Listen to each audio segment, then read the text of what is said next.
ఆకాశమా ఆలకించు, భూమి నువ్వు చెవిగ్గు.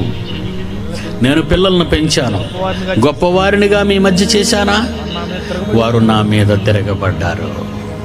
తిరగబడిన వారు, నా మీద తిరగబడిన వారు, వీళ్ళు నాకు అవసరం లేదు. ఇప్పుడు నా పిల్లలు కావాలి నాకు, నా పిల్లలు చూడాలి నీవు. అందుకే సృష్టి ఏం చేస్తుందట? మిగులు ఆశతో తేరి చూచుచు కనిపెడుతుందట. ఎవరు దేవుని పిల్లలు, ఎవరు దేవుని పిల్లలు.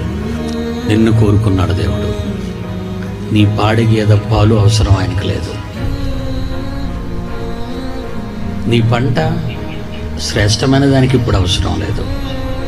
నువ్వు కావాలి, సజీవంగా కావాలి, శవంగా కాదు.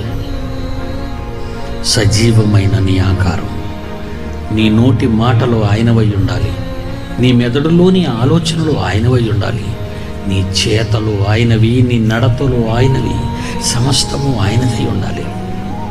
మనలో ఎవడును తన కోసమే బ్రతకడు, ఎవడును తన కోసమే చనిపోడు.